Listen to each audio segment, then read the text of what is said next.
Welcome to V power news bulletin. ముందుగా headlines. ప్రకాశం జిల్లాలో పేకాడుతున్న వారిని చితకబాదిన పోలీసులు.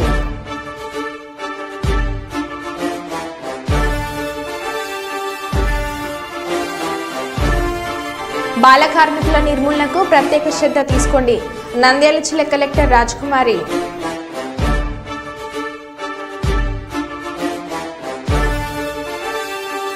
పెద్దపల్లి మండలం రంగంపల్లిలోని మహాత్మా జ్యోతి బాపులే బాలికల గురుకుల పాఠశాలను ఆకస్మికంగా తనిఖీలు చేసిన జిల్లా కలెక్టర్ కోయ శ్రీహర్ష.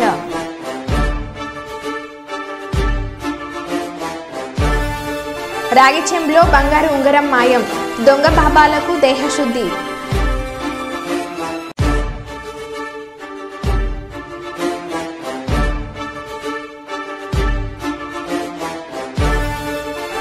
చిత్తూరు జిల్లా కుప్పంలో భారీగా తమిళ రేషన్ బియ్యం అదుపులోకి తీసుకున్న పోలీసులు.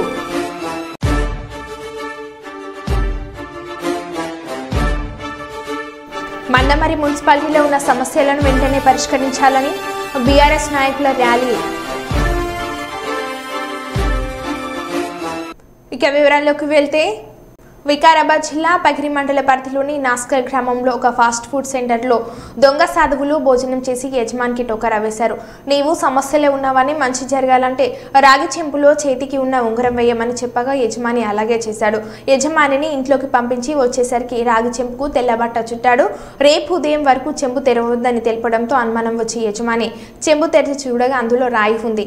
మోసపోయానని గమనించి అరవడంతో చుట్టుపక్కల వారు దొంగ సాధువులను పట్టుకుని దేహశుద్ధి చేసి పోలీసులకు అప్పగించారు.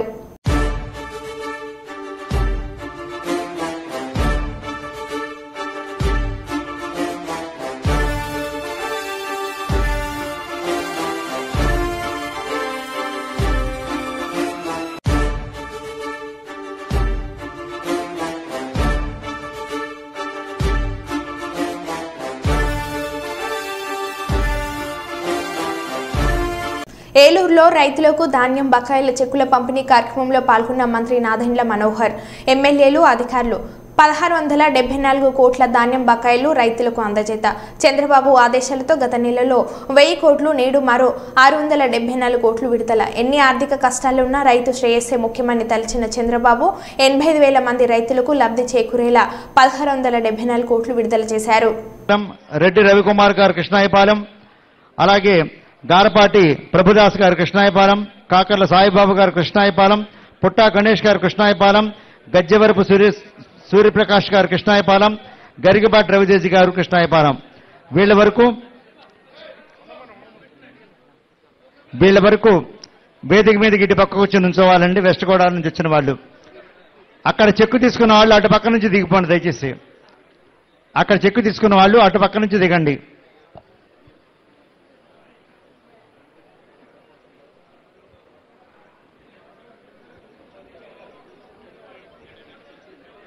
అలాగే vote of thanks bye Shrimati P Dhatri Reddy గారు, జాయింట్ కలెక్టర్ ఏలూరు. ఏమన్నా అందరూ కూడా కిందకు వచ్చేయండి. చెక్కు తీసుకున్న వాళ్ళకి కిందకు వచ్చేయండి రైతులు. అలాగే వెస్ట్ గోదావరి వారు ముందుకు వెళ్ళండి.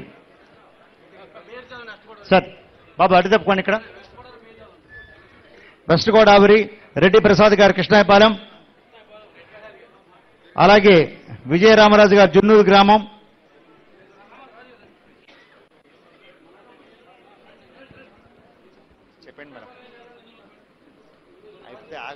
తహసీల్దార్ కార్యాలయంలోకి ఖాళీ బిందెలతో వెళ్లి నిరసన తెలిపిన మహిళలు. సూర్యాపేట తుంగతుర్తి పట్టణంలో నీటి సరఫరా లేకపోవడంతో 4వ వార్డు ప్రజల తహసీల్దార్ కార్యాలయంలోకి ఖాళీ బిందెలతో వెళ్లి ఆందోళన చేశారు.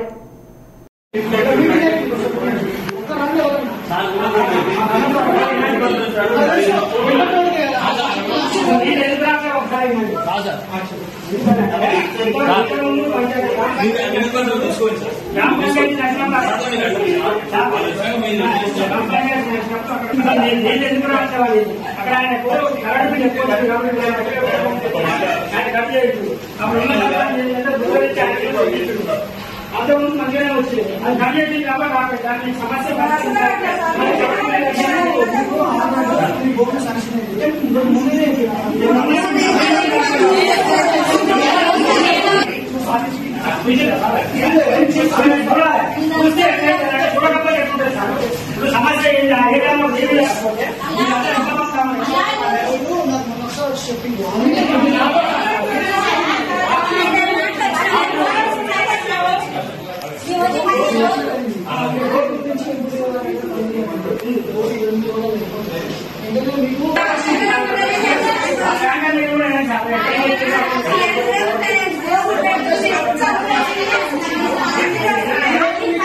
నకిలీ విలేకరులపై మంచిర్యాల డీసీపీ సీరియస్. ఈ రోజు నుంచి జర్నలిస్టు కాకపోయినా ప్రెస్ స్టిక్కర్స్ వేసుకుని తిరుగుతున్న బైక్లపై స్పెషల్ డ్రైవ్ చేశారు. నకిలీ విలేకరుల భర్తం పట్టనున్న జిల్లా పోలీసులు విలేకరుల ముసుగులో కారు బైక్లపై ప్రెస్ స్టిక్కర్లు వేసుకుని తిరుగుతున్న వారిపై క్రిమినల్ కేసులు నమోదు చేయబడతాయి. కఠిన చర్యలు తప్పు అని డీసీపీ అన్నారు. మంచిర్యాలలో ఈ రోజు స్పెషల్ డ్రైవ్ నిర్వహించనున్న జిల్లా పోలీసులు ఒక కేసు నమోదు చేయడం జరిగింది. ముఖ్యంగా విలేకరులు అనేవాళ్ళు ఎలక్ట్రానిక్ కానీ ప్రింట్ కానీ సమాజానికి, ప్రజలకు, ప్రభుత్వానికి, ప్రభుత్వ వ్యవస్థలకు వార్తలను చేరవేస్తూ అవగాహన కల్పించే వాళ్ళు చాలా గౌరవప్రదమైన వృత్తి. దీంట్లో గత 20-30 సంవత్సరాల నుంచి పనిచేసే సీనియర్ పాత్రికేయులు ఉన్నారు. జర్నలిజం లాంటి ఉన్నత చదువులు చదివి కూడా వాళ్ళు సమాజ సేవలో వృత్తిలో భాగంగా వచ్చిన వాళ్ళు ఉన్నారు. కానీ కొంతమంది ఇటీవల కాలంలో ఇతరత్ర పేర్లు పెట్టుకొని విలేకరులు కాకపోయినా విలేకరులమని చెప్తూ సొంత డబ్బుల ఆదాయం మార్గంగా ప్రజల్ని పీడించడం కోసం, ప్రజల్ని భయపెట్టియడం కోసం ఇతర వ్యాపార సంస్థల దగ్గర కూడా పోతున్నట్టు వచ్చింది. అట్లాంటి వారిపైన కఠినమైన చర్య తీసుకుంటాం. ఎక్స్టార్షన్ కేసులు కూడా నమోదు చేసి అరెస్ట్ చేయడం జరుగుతుంది. ఇంకా వెహికల్స్పై కూడా ప్రెస్ అని రాసుకుంటున్నారు. ప్రెస్కు సంబంధం లేని వాళ్ళు ప్రెస్ అని రాసుకుంటున్నారు. కాబట్టి స్పెషల్ డ్రైవ్ కంటిన్యూ చేస్తున్నాము. ఎవరైతే నిజమైన విలేకరులు ఉంటారో వాళ్లకు వెసులుబాటు కల్పిస్తాము. ఎవరైతే ప్రెస్ కాకుండా ప్రెస్ అని ఉంటారో వాళ్ళపైన క్రిమినల్ కేసులు కూడా నమోదు చేయడం జరుగుతుంది. కాబట్టి ఎవరైనా విలేకరు కాని వ్యక్తి ప్రెస్ అని పెట్టుకొని తిరిగినట్లయితే ఖచ్చితంగా వాళ్ళపైన క్రిమినల్ చర్యలు ఉంటాయి. కాబట్టి ఇప్పటికైనా అలాంటి ఉద్దేశాన్ని, అలాంటి పనులను మానుకొని చక్కగా ఉండాలని కోరుతున్నాము. ఈ రోజు నుంచి స్పెషల్ డ్రైవ్ స్టార్ట్ అవుతుంది.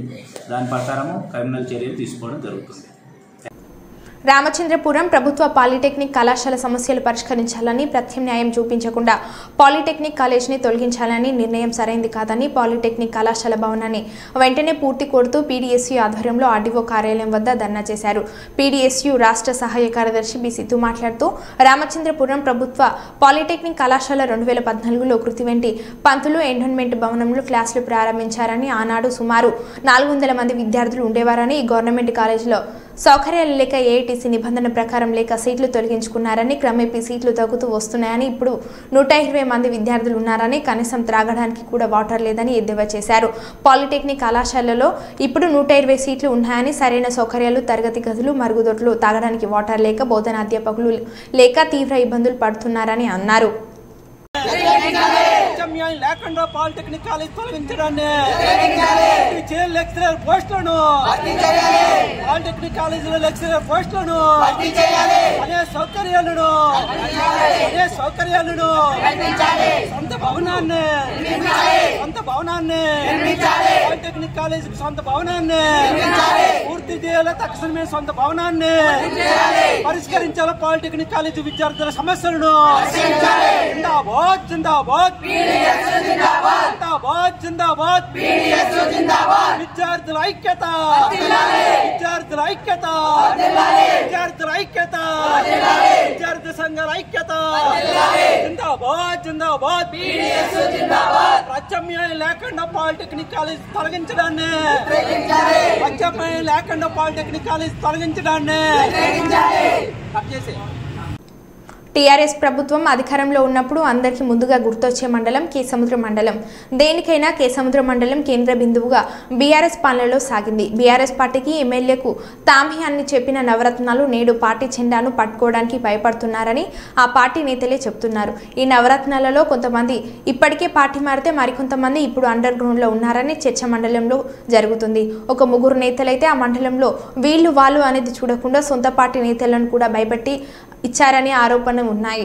ఇప్పుడు పార్టీలో ఉన్న వాళ్ళే కనీసం జెండా పట్టుకోవడానికి ముందుకు రావడం లేదని పార్టీ కార్యకర్తలు చెబుతున్నారు. ప్రతిపక్షంలో ఉన్న టీఆర్ఎస్ ప్రజా సమస్యలపై ఎప్పుడు స్పందిస్తుందంటే ఈ మండలంలో మాత్రం ఆ నేతలు కనీసం ముందుకు రావడం లేదు. ప్రతిపక్షంగా మండలంలోని ప్రజా సమస్యలపైన కనీసం స్పందించడం లేదని ఆరోపణలు వాళ్ళపై వస్తున్నాయి. మనందరి ప్రియతమ నేత మహబూబాబాద్ నియోజకవర్గ అభివృద్ధి ప్రదాత అన్న అంటే నేను ఆ కొడుకులు నడుస్తలేరా? ఇవన్నీ కూడా మనం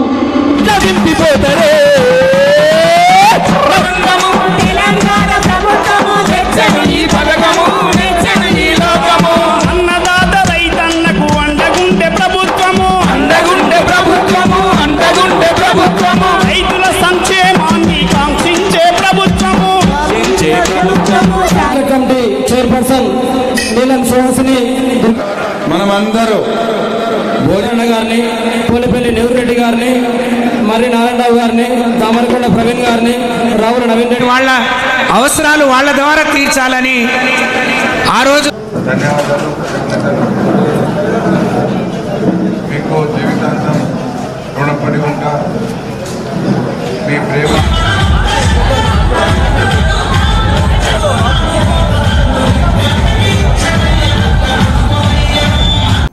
చిత్తూరు జిల్లా కుప్పంలో భారీగా తమిళ రేషన్ బియ్యం స్వాధీనం చేసుకున్న పోలీసులు. కుప్పం పలమనేరు జాతీయ రహదారిలోని భారత్ పెట్రోల్ బంక్ సమీపంలో పంచరైన కంటైనర్ పంచర్ కావడంతో వెలుగులోకి వచ్చిన సంఘటన. కంటైనర్ సుమారులో 10 టన్నుల బియ్యం ఉన్నట్లు తెలుస్తుంది. ప్రతిరోజు 10ల సంఖ్యలో కంటైనర్ వాహనాల్లో అక్రమంగా రేషన్ బియ్యం అక్రమ రవాణా అవుతున్న అధికారులు చర్యలు తీసుకోవడం లేదని ఆరోపిస్తున్న స్థానికులు. కంటైనర్ వాహనాన్ని అదుపులోకి తీసుకున్న పోలీసులు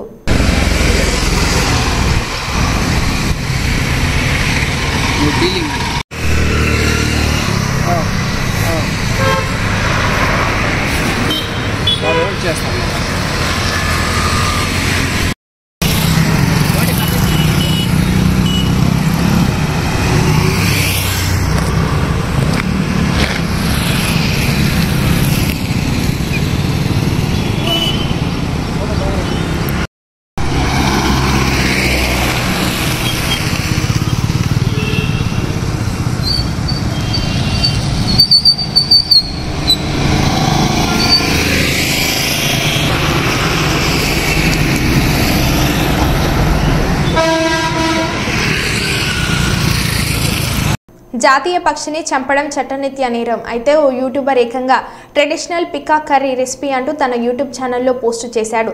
దీంతో ఇది వైరల్గా మారింది. తుంగలపల్లి మండల కేంద్రానికి చెందిన కోడం ప్రవీణ్ కుమార్ అనే వ్యక్తి కొన్నాళ్లుగా శ్రీ టీవీ అనే యూట్యూబ్ ఛానల్ నిర్వహిస్తున్నాడు. అయితే శనివారం తన యూట్యూబ్ ఛానల్ నెమలి కూర సాంప్రదాయ పద్ధతిలో ఎలా వండాలి అంటూ పెట్టిన వీడియో వైరల్గా మారింది. ఈ వీడియో చూసిన వారందరూ విసుగుపోయారు. అంతేకాకుండా అడవి పంది కూర వండడం గమనించిన వీడియో కూడా సదరు యూట్యూబ్ ఛానల్లో దర్శనమివ్వడం గమనార్హం. పోలీసులు, అటవీ శాఖ అధికారులు వీడియోపై నిజానిజాలు తెలుసుకొని సదరు వ్యక్తిపై చర్యలు తీసుకోవాలని జంతు ప్రేమికులు కోరుతున్నారు. యూట్యూబ్లో నెమలి కూర వంటకం వైరల్ కావడంతో తొలగించిన యూట్యూబర్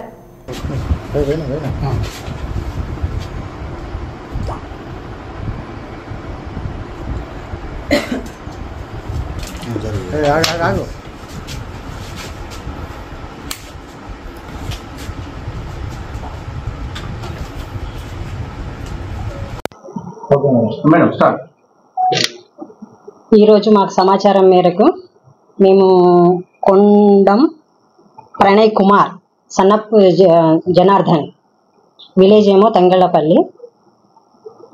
సమాచారం మేరకు మా బీట్ ఆఫీసర్, మా శిక్షణ ఆఫీసర్ వెళ్ళి మాకు సమాచారం వచ్చింది, ఇట్లా మేక మాంసం, మన నెమలి మాంసం తోటి యూట్యూబ్ యూజ్ చేస్తున్నాడు అనేసి. అక్కడికి వెళ్ళి చూడగా అతని పొలంలో మన కోడి ఊర్లు వాళ్ళ ఇంట్లో స్వాధీనం చేసుకున్న చికెన్ కర్రీ ఉంది. చికెన్ కర్రీతో ఉన్న గిన్నెను తీసుకొని వచ్చి అతని మీద మేము ప్యూఆర్ ఇష్యూ చేయాలని, ఫర్దర్ అది టెస్ట్కి పంపించాలి, అది ఏం మాంసం అనేది, నెమలి మాంసం అనేది అనేసి టెస్ట్కి పంపిస్తాం, ల్యాబ్కి పంపించిన తర్వాత ఇది ఒకవేళ ఇది కాకపోతే ఇక్కడ ప్రజెంట్ మాత్రం కోడి ఈకలు ఉన్నాయి కదా, ఈ చీటింగ్ కేసు కింద మేము పోలీసులకు మాత్రం అప్పగిస్తాం. ఇప్పుడు ఆయన స్పాట్లో దొరికింది కాబట్టి ఇదైతే మేము పోలీసులకు హ్యాండ్ ఓవర్ చేస్తున్నాం. ఆయన ఫోన్లో అవన్నీ చూసి ఏమేమి ఉన్నాయి, ఇంతకుముందు ఏమైనా చేసిండా, మరి నేర ఆరోపణలు ఉన్నాయా అంటే తెలుస్తున్నాయి అన్నట్టు. నెమలి కానీ ఇది కానీ అడవి పంది మాంసం అని కానీ ఆయన అట్లాంటి ఆయనకు ఒక పిచ్చో ఏందో మరి కానీ ఆ విధంగా చేస్తున్నాడు. ఆ రికార్డు ఆయనని తీసుకుంటాం, ఆయన మొబైల్లో ఏమేమి ఉన్నాయనేది.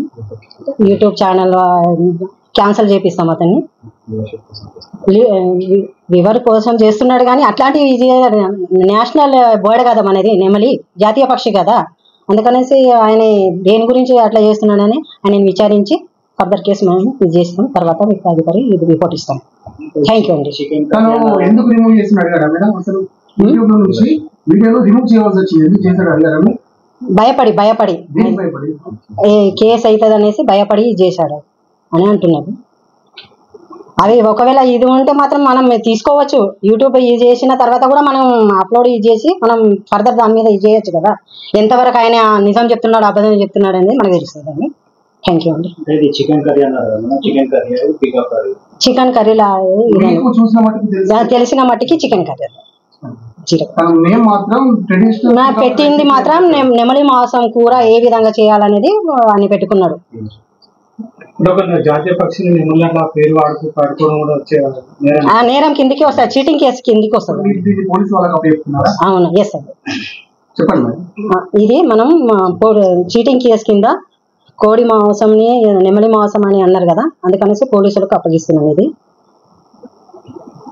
ప్రజా సమస్యల పరిష్కార వేదికలో స్వీకరించిన విజ్ఞప్తులను సత్వరమే పరిష్కరించాలని జిల్లా కలెక్టర్ జి రాజ్ కుమారి జిల్లా అధికారులను ఆదేశించారు. సోమవారం కలెక్టరేట్లోని సెంటినరీ హాల్లో ప్రజా సమస్యల పరిష్కార వేదిక కార్యక్రమం ద్వారా ప్రజల నుండి విజ్ఞప్తులు స్వీకరించే కార్యక్రమంలో కలెక్టర్తో పాటు joint collector C Vishnucharan, DRO Padmaja, జిల్లా అధికారులు తదితరులు పాల్గొన్నారు.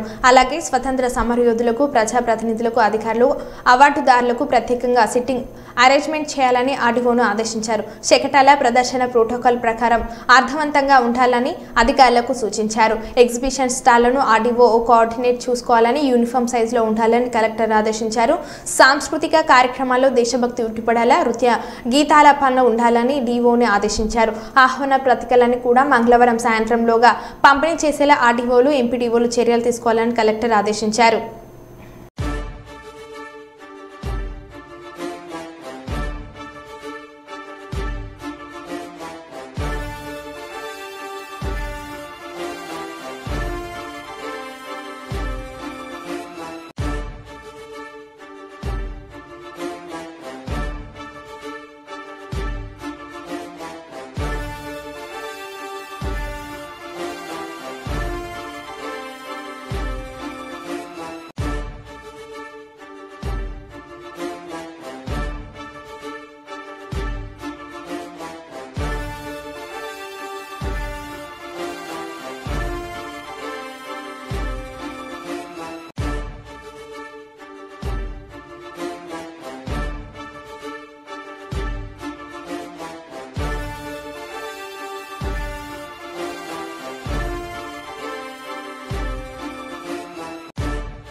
వరంగల్ నగరంలో వరుస దొంగతనాలు చేస్తూ నగర పోలీసులకు సవాల్ విసురుతున్న దొంగలు పట్టుకునేందుకు పోలీసులు పక్కా ప్రణాళికతో ముందుకెళ్తున్నారు. ఇప్పటికే చాలా కేసులను ఛేదించిన పోలీసులు మిగతా దొంగలను కూడా పట్టుకుంటామని తెలిపారు. నేరాలకు పాల్పడితే చట్ట ప్రకారం తగిన చర్యలు తీసుకుంటామని వరంగల్ ఏసీపీ నందిరామ్ నాయక్ తెలిపారు. శ్రావణ మాసంలో పూజలు, వ్రతాలు, మిగతా శుభకార్యాలకు వెళ్లే మహిళలు జాగ్రత్తగా ఉండాలని, మీకు ఎవరి మీదైనా ప్రవర్తన అనుమానం కలిగితే వెంటనే 100కు కాల్ చేసి పోలీసులకు సమాచారం అందించాలని కోరారు.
ఇప్పుడు ఇది శ్రావణ మాసము. సో మహిళలు మనకు టెంపుల్కు వెళుతూ ఉంటారు. టెంపుల్లో బాగా రష్ ఉంటుంది. ఎస్పెషల్లీ ఫ్రైడే వీకెండ్స్లో ఇంకా ఎక్కువ రద్దీ ఉంటుంది. మహిళలు వాళ్ళ ఆభరణాలను ధరించి టెంపుల్కు జరుగుతూ ఉంటుంది. సో మనకు దొంగతనాలు కావచ్చు, స్నాచింగ్స్ కావచ్చు, ఇవి జరగడానికి స్కోప్ ఉంటుంది. సో కొద్దిగా ఎవరైనా సరే కొద్దిగా అనుమానాస్పదంగా బండ్ల మీద తిరగడం కానీ, మాస్కులు ధరించి కానీ, లేకుంటే హెల్మెట్ ధరించి మరి దగ్గరకు వచ్చి మాట్లాడే ప్రయత్నం చేస్తే కొద్దిగా మనం గమనించాలి. ఏదైనా సంథింగ్ ఏదో చేయడానికే ప్రయత్నం జరుగుతున్నట్టుగా అనుమానించాలి. అటువంటి వారికి కొంచెం దూరంగా ఉండాలి. అదేవిధంగా ఏదైనా మూమెంట్ సస్పీషియస్గా అనిపిస్తే వెంటనే డైల్ 100 కాల్ చేస్తే మనం చాలా వరకు నేరాలను ప్రివెంట్ చేయడం జరుగుతుంది.